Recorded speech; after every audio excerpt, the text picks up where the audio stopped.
Maluku Antar Nusa hadir menjumpai saudara edisi hari ini. Tim Liputan Maluku Antar Nusa telah menyiapkan berbagai berita untuk pemirsa, di antaranya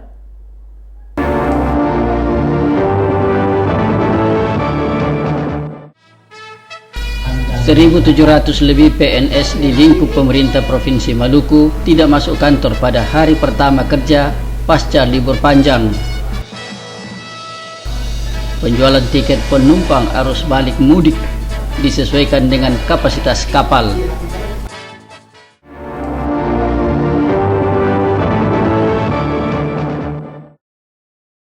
Demikian antara lain topik berita edisi hari ini, dan inilah Maluku Antar Nusa selengkapnya.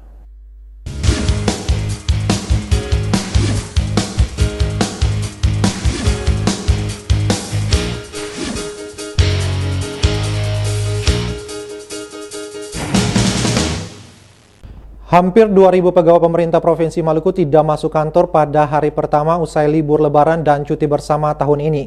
Wakil Gubernur Maluku Seth Hauburua menyebutkan para pegawai itu akan diberi sanksi sesuai peraturan pemerintah tentang pegawai negeri sipil.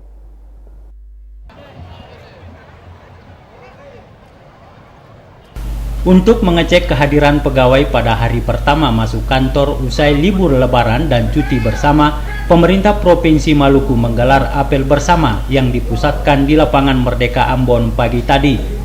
Apel bersama tersebut dipimpin Wakil Gubernur Maluku Seth Hauburua. Dari 4.867 orang pegawai di lingkup pemerintah Provinsi Maluku, hanya 3.068 orang yang menghadiri apel itu.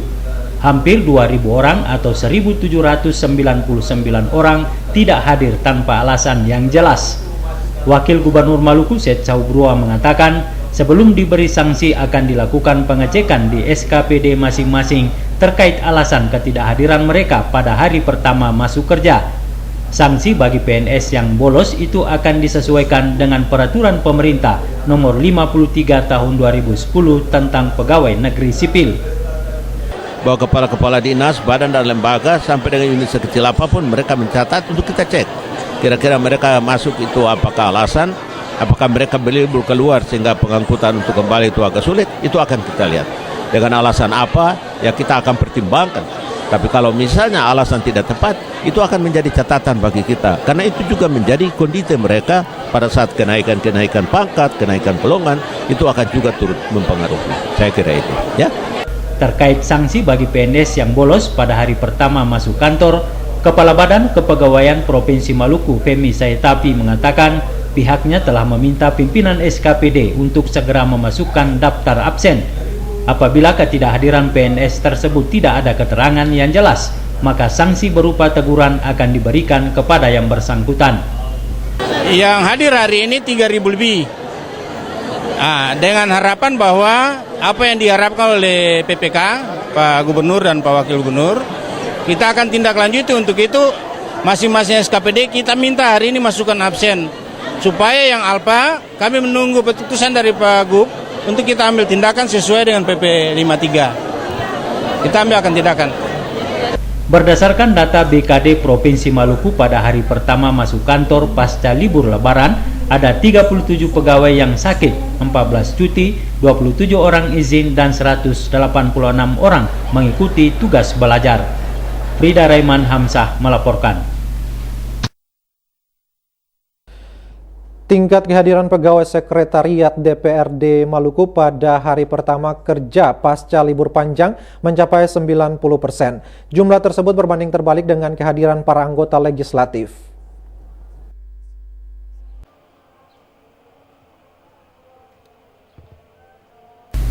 Pada hari pertama kerja pasca libur lebaran, tingkat kehadiran anggota legislatif di DPRD Maluku hari ini relatif kecil. Hanya sebagian kecil anggota DPRD Maluku yang masuk kantor hari ini. Mereka yang hadir langsung melaksanakan rapat seperti yang terjadi di Komisi B. Komisi B DPRD Maluku hari ini langsung melaksanakan rapat internal. 3 komisi lainnya belum ada kegiatan. Anggotanya pun hanya sebagian kecil yang telah masuk kantor hari ini. Kondisi berbanding terbalik dengan pegawai sekretariat. Tingkat kehadiran mereka relatif tinggi, yaitu mencapai 90%. Para pegawai yang telah masuk kantor hari ini langsung melaksanakan pekerjaan mereka yang tertunda selama libur panjang. Sekretaris DPRD Maluku Roy Manuhutu mengatakan agenda Dewan dalam minggu pertama pasca Lebaran relatif padat. Sejumlah agenda kerja telah menanti mereka dalam pekan ini. Di Sekretariat DPRD kita hampir sebagian besar ada, jadi hampir 90% tadi mengikuti apel. Ya. Jadi ada beberapa aktivitas Dewan yang nantinya dilaksanakan dalam minggu pertama ini. Selain LKPJ yang telah dibahas kemarin, tugas-tugas pansus, lalu nanti tanggal 5 ini penyampaian laporan pertanggungjawab Gubernur LPJ tahun anggaran 2016. Ketidakhadiran para anggota DPRD dan pegawai sekretariat pada hari pertama kerja pasca libur panjang boleh jadi terkendala perhubungan. Mereka masih menanti transportasi untuk kembali ke Ambon melaksanakan tugas rutin sebagai abdi negara. Julius Padaunan dan Bambang Yudaswara melaporkan.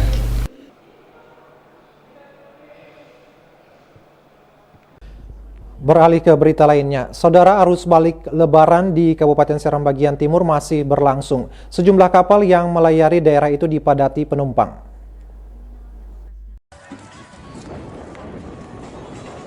Pada hari ke-7 setelah Hari Raya Idul Fitri 1438 Hijriah, arus balik masih terlihat di sejumlah wilayah di Kabupaten Seram bagian timur. Kondisi ini telah terjadi 3 hari setelah Hari Raya Idul Fitri. Para pemudik di daerah ini hanya dapat menggunakan angkutan laut berupa kapal selama arus balik.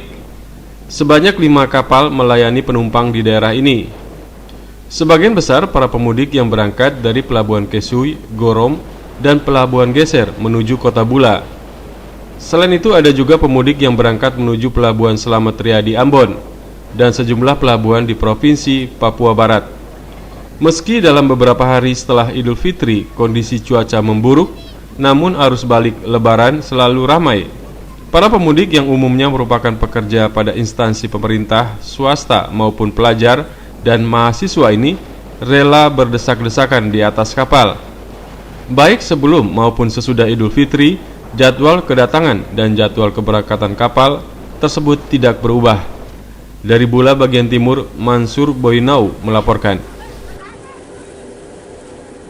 Arus balik Lebaran di Maluku secara umum berjalan aman dan lancar. Hal itu terjadi berkat kerjasama yang baik antara Dinas Perhubungan, Jasa Angkutan, dan masyarakat. Berdasarkan pantauan yang dilakukan Dinas Perhubungan Maluku terhadap arus balik Lebaran di Maluku secara umum berjalan aman dan lancar. Puncak arus mudik libur Lebaran di Maluku terjadi pada hari Minggu kemarin. Hal itu disampaikan Kepala Dinas Perhubungan Maluku FJ Papilaya. Menurut Papilaya, arus balik Lebaran di Maluku terpantau aman dan lancar, baik darat, laut maupun udara. Kelancaran arus balik itu berkat kerjasama yang baik antara jajaran perhubungan, jasa angkutan, dan masyarakat. Sampai dengan hari ini dalam pantauan kita, seluruh jalur arus mudik baik darat, udara, dan laut itu masih lancar. Ya. Tidak ada hambatan karena memang kita sudah mengantisipasi lebih awal. Jadi seluruh armada angkutan yang akan digunakan untuk arus balik, baik itu udara, darat, laut, dan penyeberangan, itu sudah kita siapkan dengan baik. Dan saya percaya seluruh kegiatan arus balik setelah mudik itu tidak ada hambatan. Seluruh posko-posko sudah kami pantau, ternyata laporan dari posko-posko sampai dengan hari ini sangat lancar ya. Sangat lancar baik arus darat, arus laut maupun arus penyeberangan ya, alat penyeberangan dan udara itu tidak ada masalah. Menurut Papilaya, hal yang sama juga terjadi saat arus mudik Lebaran baik darat, udara, laut, dan penyeberangan di Maluku. Frida Raiman Hamzah melaporkan.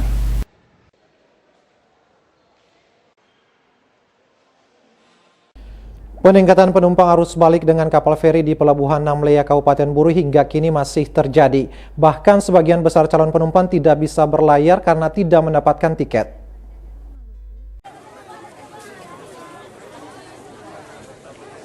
Sebagian besar calon penumpang feri dari Namlea tujuan Ambon tidak mendapatkan tiket.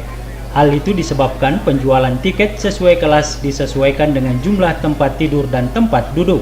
Kepadatan terlihat pada puncak arus balik sejak Sabtu dan Minggu lalu. Karenanya petugas ASDP Pelabuhan Namlea harus ekstra ketat menjaga kestabilan muatan. Kepala Supervisor Pelabuhan Namlea Arso Darso mengaku jika penjualan tiket disesuaikan dengan fasilitas dan daya angkut kapal, pembelian tiket menjelang keberangkatan tidak lagi dilayani. Akibatnya sebagian besar calon penumpang KMP Temi tujuan Ambong harus pulang. Arso Darso menambahkan ada 2 kapal feri yang melayani rute Namlea Ambon pulang pergi. Jika lonjakan penumpang arus balik masih terjadi, ASDP akan menambah 1 kapal feri untuk mengatasinya. Tiket tidak habis, yang habis itu tempatnya. Jadi bisnis, VIP maupun ekonomi sudah terjual sesuai dengan dispensasi penumpang. Sehingga ya artinya karena ini juga ada dispensasi sehingga kita tidak bisa jual lebih daripada yang seharusnya gitu kan. Puluhan calon penumpang yang tidak mendapatkan tiket mengaku akan menunggu keberangkatan berikutnya. Mereka pun terpaksa harus menginap di rumah keluarga atau penginapan jika rumahnya jauh dari pelabuhan agar bisa antri membeli tiket saat loket dibuka pada pagi hari. Dari Namlea, Eren Stasi Jawa melaporkan. Jalan nasional penghubung antara Kabupaten Maluku Tengah dan Seram bagian barat mengalami rusak parah. Warga meminta pemerintah daerah segera melakukan perbaikan jalan itu agar warga bisa beraktivitas dengan baik.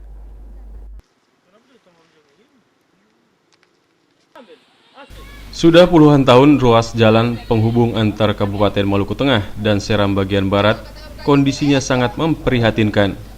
Kendaraan yang melewati jalan tersebut terpaksa masuk ke kubangan dengan kedalaman sekitar 15 hingga 30 cm dan diameter sekitar 1 meter. Jalan yang menghubungkan 2 kabupaten itu tidak lagi berbentuk jalan, melainkan kubangan lumpur. Saat mudik lebaran lalu, para pemudik yang melewati ruas jalan itu harus berhati-hati guna menghindari kecelakaan. Tidak sedikit dari mereka yang terpaksa mendorong kendaraan dari kubangan lumpur saat melewati jalan tersebut. Kerusakan jalan nasional lintas Seram terjadi di 4 desa, masing-masing desa Warasiwa, Lasibata Timur, Sapola, dan desa Gale-Gale. Kondisi jalan itu dirasakan jauh lebih berbahaya saat musim hujan. Hal ini dikarenakan lubang tak terlihat akibat tertutup air.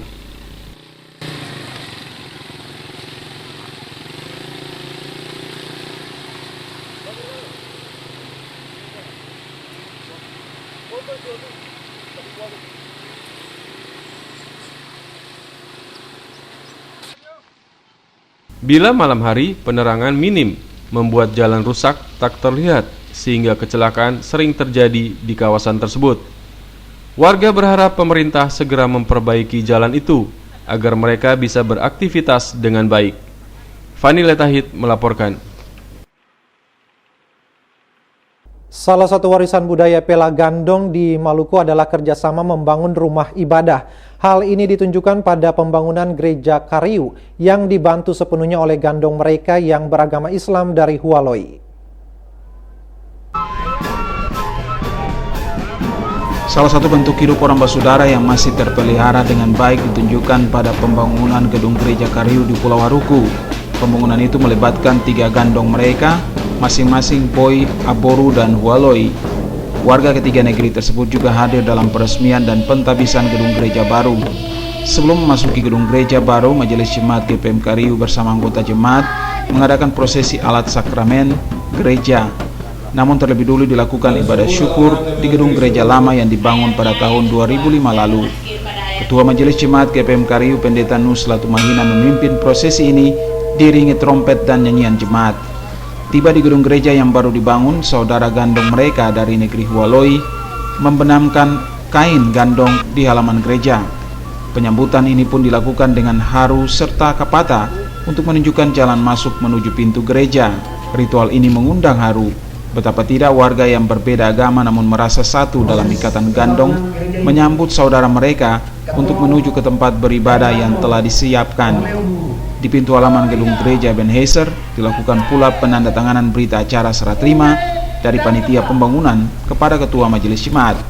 Selain itu dilakukan pula penandatanganan prasasti pentabisan dan peresmian gereja oleh Ketua Majelis Pekerja Harian Sinode GPM, Pendeta A.J. Widinusa, Gubernur Maluku Said Asagaf, dan Bupati Maluku Tengah Abu Atua Sikal.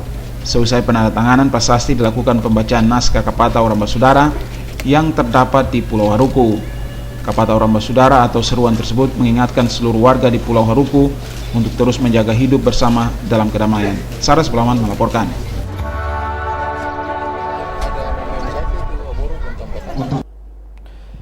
Jemaat GPM Beta Bara saat ini membutuhkan sebuah gedung serbaguna dan pastori.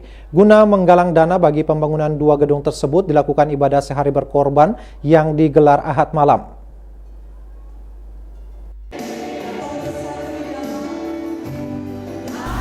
Sehari berkorban Jemaat GPM Beta Bara Kayu 3 berlangsung Ahad malam dalam ibadah syukur perjamuan kudus. Pendeta Sami Titalei dalam khotbahnya menguraikan tentang kewajiban setiap orang Kristen memberi persepuluhan dalam kehidupan umat percaya. Harta 10% diberikan untuk pengembangan gereja Tuhan di dunia ini. Selain itu, dirinya juga mengajak setiap umat percaya untuk menghadiri perjamuan kudus. Perjamuan kudus adalah sakramen yang dijanjikan Yesus Kristus sebagai tanda peringatan akan kematian dan kedatangannya.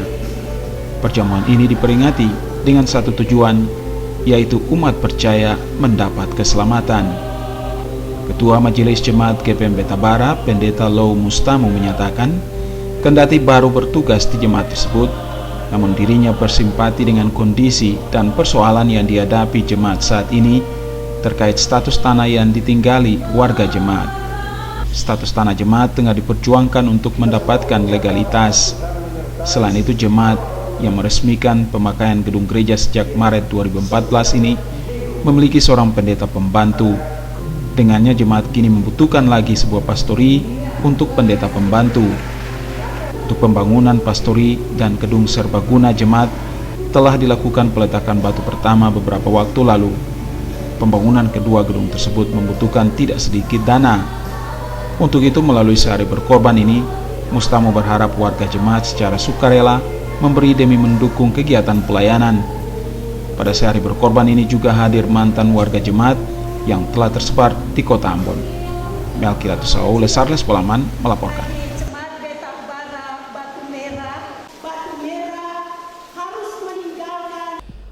460 calon mahasiswa baru mengikuti seleksi masuk perguruan tinggi swasta gelombang kedua di Universitas Kristen Indonesia Maluku. Sebelumnya di UMPTS gelombang pertama, 180 calon mahasiswa baru telah dinyatakan lolos dalam seleksi itu.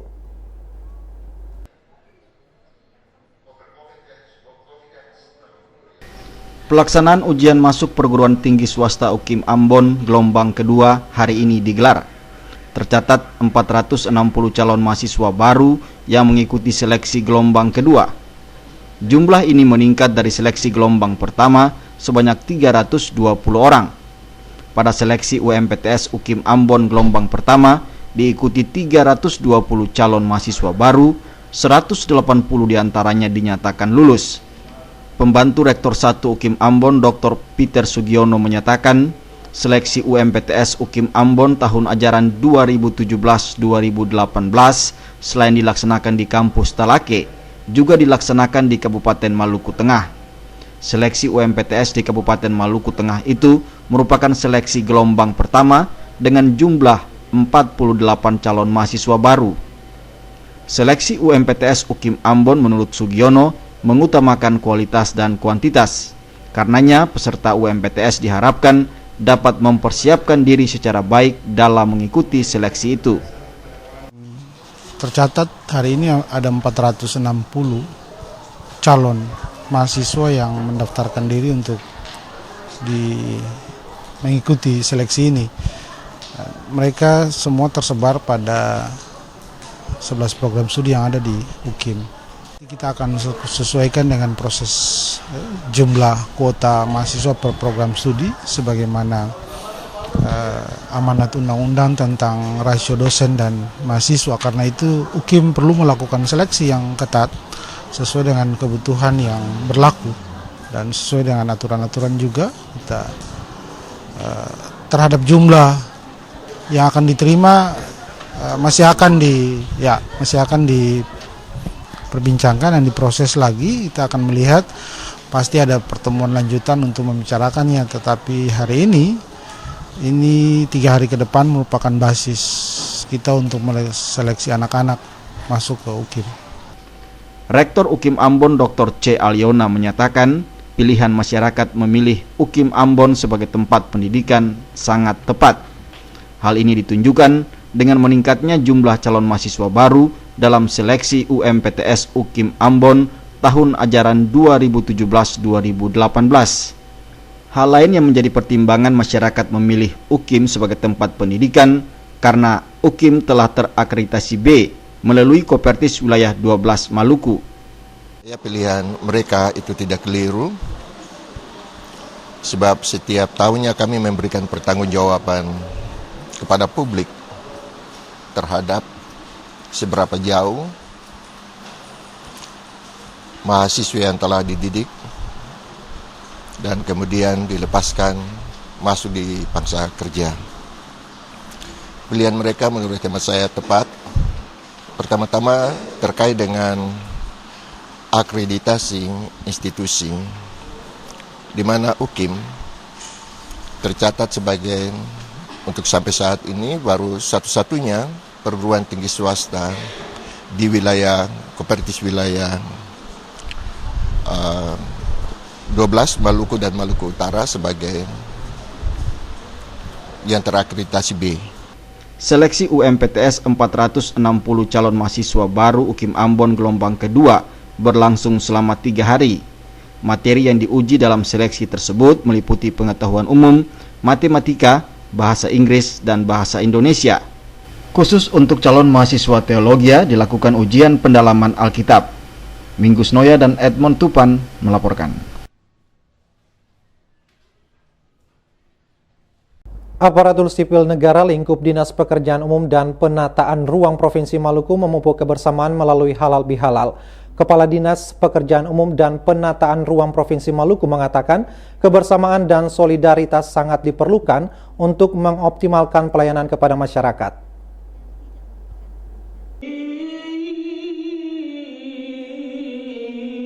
Dalam suasana Idul Fitri 1438 Hijriah, aparat sipil negara Dinas Pekerjaan Umum dan Penataan Ruang Provinsi Maluku saling memaafkan. Hal itu dilakukan ASN Dinas PU dan Penataan Ruang Provinsi Maluku dalam halal bil halal yang berlangsung Senin pagi. Kepala Dinas Pekerjaan Umum dan Penataan Ruang Provinsi Maluku, Ismail Usemahu mengatakan, halal bihalal itu merupakan momen yang tepat untuk memupuk kebersamaan di antara mereka. Usemahu mengakui dalam melaksanakan tugas pasti ada ketersinggungan antara pegawai. Olehnya melalui halal bihalal ini, semua ASN Dinas PU dan Penataan Ruang Provinsi Maluku harus saling memaafkan, sehingga kebersamaan dan persatuan tetap kokoh. Kebersamaan itu perlu untuk mengoptimalkan pelayanan kepada masyarakat. Saat menyampaikan hikmah halal bihalal, Ustadz Abdurrahman Tuanaya menjelaskan berbagai kegiatan ibadah yang dilaksanakan umat Islam di bulan Ramadan mengandung nilai yang tidak boleh berhenti dengan merayakan Idul Fitri. Namun nilai-nilai ibadah itu mestinya dilaksanakan pada kehidupan sehari-hari. Di antara nilai ibadah di bulan Ramadan adalah kasih sayang, saling menghargai, dan memberi satu sama lainnya. Bila ada di antara ASN Dinas PU dan Penataan Ruang Provinsi Maluku terjadi salah paham, hendaknya saling memaafkan. Saling memaafkan itu bukan hanya di waktu halal bihalal seperti ini, namun juga dapat dilakukan pada kesempatan yang lain. Bila tidak saling memaafkan, maka akan berdampak terhadap kinerja ASN di Dinas Pekerjaan Umum dan Penataan Ruang Provinsi Maluku dalam memberikan pelayanan kepada masyarakat. Halal bihalal yang diisi dengan berbagai suguhan seni Islami itu juga dihadiri oleh ASN dari Balai Jalan dan Jembatan Provinsi Maluku. Hamzah Tomia melaporkan.